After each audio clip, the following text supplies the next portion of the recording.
What's up, guys? Welcome back to my channel. I'm Rasan427. Actually, today what you're going to do is a Omnibus overview. This is on Ultimate X-Men Volume 1. This is actually a book that I actually have read, and I usually don't do overviews on books I read, because usually when I first get them, I do an overview. But this is actually Ultimate X-Men Volume 1. Volume 2 is actually already out as well. So, yeah, I'm super excited about Volume 2 as well. I'll be picking that up. When you see this cover right here, I believe it's by Kubert.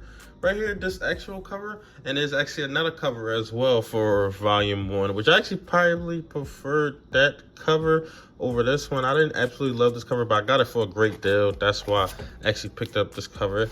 And you see, that's actually the front of it with the whole X-Men team. Even though that one just came Wolverine, which, you know what, looking back on after reading the story, I'm actually glad I got something with the whole X-Men team. But you see, up top it says Marvel Omnibus Ultimate X-Men. So you get Professor X Volume 1 right there. So that's super cool.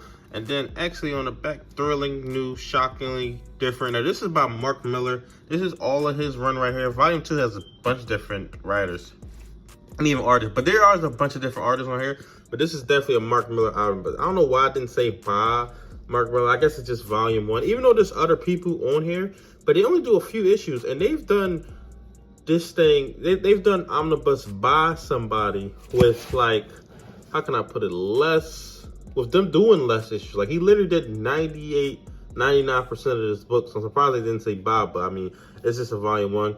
But you see, you got other writers and artists right there. You got Mark Miller, Chuck Austin, Jeff Johns, who I see him do like a half issue. You get a bunch of different artists right here, mainly done by Adam Kubert. I believe Adam Kubert does all the covers on there, but you see, you get all the covers right there, version covers right there, so that's pretty cool. This retails for $125. I picked it up for about half off, so do not pay retail for this. And you see, that was actually the whole book right there on the outside. So let's actually take the dust section off, show you what's on the inside. And as you can see, looking at the inside, you see you get two right here on dust jackets. So you get a read up, and then you get a read up on the creators, Mark Miller, Adam Kubert, and Chris Bachalo. I don't know how to even say that. You see there, get their read-ups right there. So that's pretty cool right there. On a dust jacket, but actually opening this up, you actually get a whole spread out of the team. You get Iceman, Jean Grey, Cyclops, Storm. You actually get Colossus, and you get Beast. And as you can see, switching to the overhead shot, you see that's the shot right there. And actually, what this actually collects X-Men number 133 and number half. You actually get, switching to the overhead shot. Now, what you actually get collected in here, you get Ultimate X-Men number 133 and number half. And you get Ultimate War number 1 through 4. And it's actually in chronological order.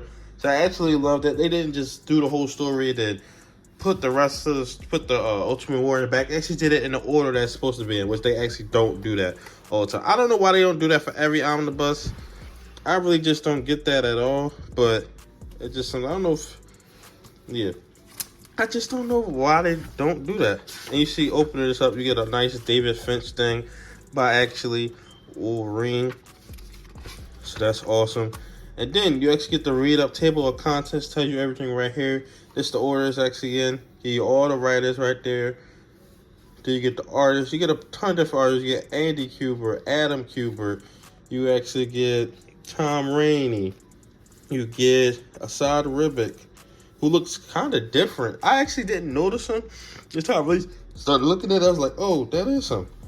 David Finch, who does great work. I believe on Volume 2, he does a lot of that stuff. Chris Bachalo, who actually does his art, probably my least. Him and probably the Carrie Andrews, who I really didn't care for. It was him and somebody else in this book. I'll actually show you who I really didn't care for. But this is actually issue 1. Great issue 1 right here. And then you actually get the Sentinel News, of course. But this is a new take on the X-Men. This is X-Men for the Ultimate Universe. First they started Ultimate Spider-Man. Then they did Ultimate X-Men, which are their two highest sellers, or always their two highest sellers. And then they went on to do Avengers and Ultimate Fantastic Four. You can check out my Ultimates overview actually on the channel as well. And I did two Ultimate Spider-Man volumes as well. So you can check those out as well. But yeah, you actually get the introduction of the characters. Pretty much the same, but there are some twists to it. There are some problems with characters that I really don't like in this. Cyclops was probably actually my favorite character. Now, if you guys know, as far as the 616 and just overall, Wolverine's my favorite. But in this book, I really didn't care for him. I really didn't like him like that. I just felt like he just wasn't a likable character. And I know that Wolverine sometimes can't be likable to some people, but I feel like in this book, he was just 10 times worse in this book. You get the introduction of Professor X, which there were some decisions that was made in this book about him, which I was just like, I don't really know about that. But you get the introduction of the Sentinels, like I said. You get the introduction of Iceman, who's like the youngest member of the group. Of course, you get Magneto and the Brotherhood of Mutants right here. They're actually on the Savage Land. It's actually where they start off at. And it's the introduction to Wolverine. So Wolverine is actually working for Magneto. I won't go into everything, but Wolverine's actually working for Magneto, so he's kind of bad in this book. But yeah, I just really didn't like him in this book, like at all. Like even the look of him, yeah, it was just I don't know. It was just something about him that I just really just. And then you get at one point Cyclops turning on them over Jean Grey. Of course, you can't have an X-Men book without them doing. Where is it at? I just had it up. You actually get Scarlet Witch and Quicksilver in here as well. But without them doing a love triangle between the three.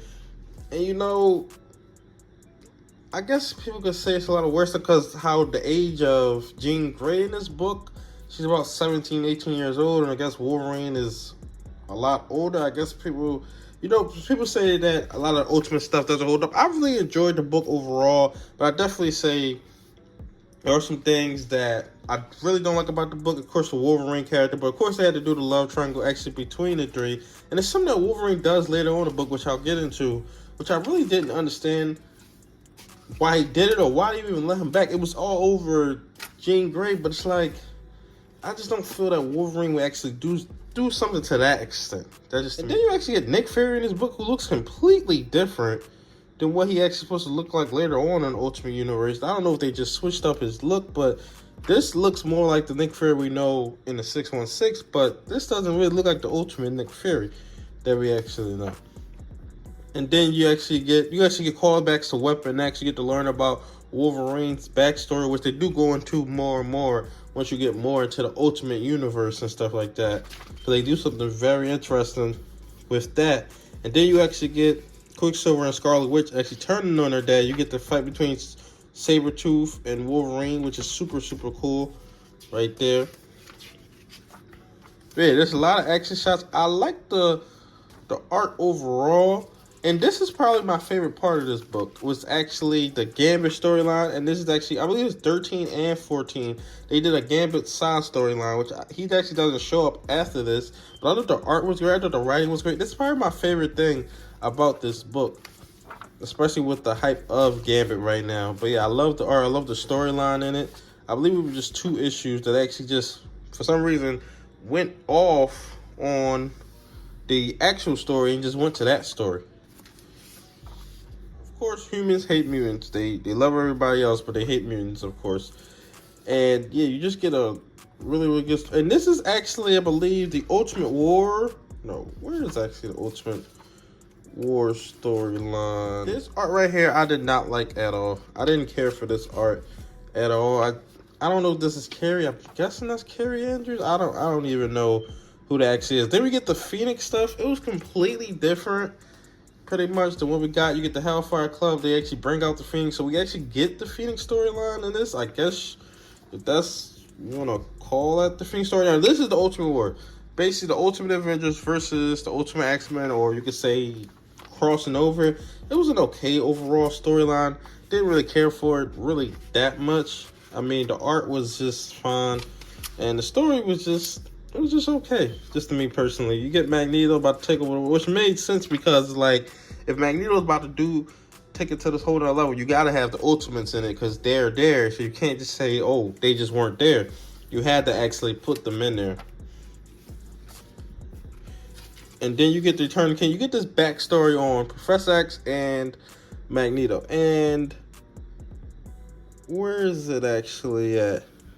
And here's it is when Professor X actually leaves his wife and child. He says how he hasn't even talked to his wife in a while, so it really doesn't matter. Magneto's like, you're just gonna leave, and then he says he likes football, video games, and those vulgar championship wrestling matches imported from the States, for God's sake.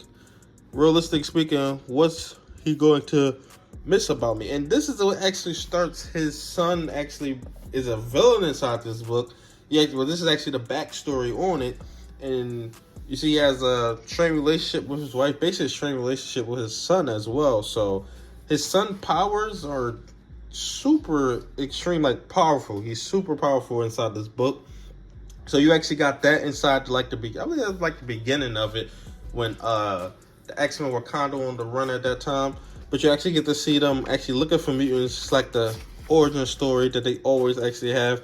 Them looking for mutants and them putting the school together. And then you see slowly but surely, you see Magneto start to turn his evil ways and start to say he wants to eradicate. Magneto is way more evil in this book, to me, than what he was in any other movie. Probably Last Stand. This probably I would compare Magneto to Last Stand.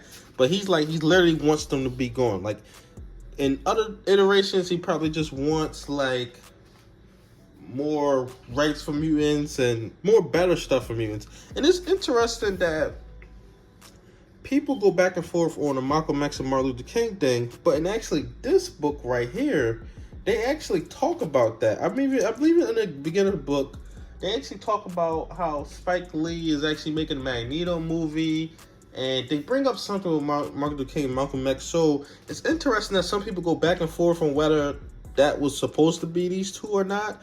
But then in this book, they bring it up.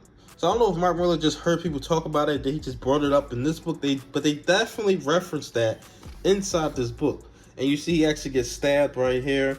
This actually loses his legs and his movement in his legs right there. So that's super cool. But yeah, I would say overall, when you get David Finch artwork, who I definitely prefer it over the rest of this Adam Kubert. But that's one of the things I don't really like about more modern comic books, is just switching to the artists. I feel like it gets too much. In this book, they actually switch a whole lot. You actually see in that table of contents, they switch a whole lot. But as you see with the last storyline, I believe David Finch does the whole last thing, or I think Adam Kubert comes back. But this is something that's interesting. So Wolverine, this is one of the things that I told you about I didn't like about Professor X character and what they actually did with that. But with him leaving his son and everything like that. But with Wolverine, he actually tried to kill Cyclops. You see Cyclops' arm is actually twisted all the way off. And he tried to get rid of him all over Jean Grey. And I just feel like at that point, you've seen the growth of Wolverine. They were getting along. And I guess that's what you had to do, I suppose. But I just personally feel like it turned Wolverine back as far as the character. It's like he went off of Jean Grey. He was like, I'm done with it. I'm done with the back and forth. And then he just reverted back to it. But you see this David Finch artwork. This is when Cyclops actually gets out and wakes up. So that's super, super cool. Absolutely love that part of it. So, of course, they go and fight. Cyclops come back. But then he kind of accepts them in there. But then he kind of leaves. I'm just like, why would Cyclops forgive him? He literally tried to kill him. And I know in the comic books he'll be back. I'm just like, why would the X-Men even accept him back? And then you actually find out that Wolverine was actually married. They're going back into his origins and stuff like that, which I believe the next volume of the Omnibus will go more into it. You see, to James with all my love. But that was his original name. James Holler is actually not Logan. But you see the last issue, we actually get this talk, which is taken straight out of X2, I want to say. Now, I don't know which one actually came. I want to say X2 probably came out first, because I'm in the 30s of the issue, so that's probably 3 years from 01, so I'm probably in 2004. But yeah, this is taken straight out of X2, of them having that meeting with the metal and everything like that. I believe the first X-Men Magneto was locked up. Then the second one, the second one broke out? Something like that. I haven't watched some X-Men movies in so long, but that's the ending that you actually get with Professor X right there, Charles Xavier. And I believe you actually get an Easter egg of, Mark Miller and Adam Kubert, who is the main writer, the main artist on this. But this is actually Mark Miller's last time on Ultimate X-Men number 33. You see backup stuff, which you actually get. You actually get an Ultimate X-Men number 1 Dynamic Forces variant by Adam Kubert as well. You get an X-Men Legends variant This is a whole bunch of cool stuff. Trade paperback. So you basically get everything that they actually had for the original stuff. You actually get it back in here. You get read-ups, introduction, afterward. You get the concepts for them. Get some cool stuff, which I believe this is the one they actually went with. Seeing the look that they actually wanted for Jean Grey inside this book. See, they say, just kidding, it's a joke. Professor X right there, Beast. You actually get Storm, and then you actually get Wolverine. You get concepts for characters who actually weren't in here. You see Gambit, Kitty Pryde. You see Mystique, who's actually supposed to be in here. But I believe they named her after a cat, so I don't know if she's going to show up later on. I doubt it. You actually get Magneto, Thor, and Nick Fury. See, this is the bald-head Nick Fury, but earlier we got a different one. Angel, who was supposed to be in here, but they actually scrapped him out. And then you actually get a sketchbook. So yeah, you get some pages, read-ups, how they actually did the dialogue and everything like that. But yeah, I really enjoyed this book. There was some mixed stuff that I didn't like about it, but I mean, it's the Ultimate Universe. It did something different. And I know a lot of people don't really like this book like that. I really enjoyed it overall. I think it was a good read. It flowed all the way through and stuff like that, just for me personally. You see, you get some questions for the Ultimate War. My favorite is probably the Storm and Thor. I really don't like the way they drew Wolverine at all, to be completely honest. This one's cool too. And then you actually get Wizard Magazine right here. So that's awesome. Blues number 112. You get a Joe Quesada one right there. You get tons of bonus. You get the Face Off, another Wizard Magazine number 115. Classic versus Ultimate. You get Ultimate First Look. And then you actually get a David Finch art. But yeah, I really enjoyed this book. Are there some things I don't like about it? Yes, but I'll say overall, I really enjoyed it. It's definitely, I enjoyed it enough for me to get, let's pull it back.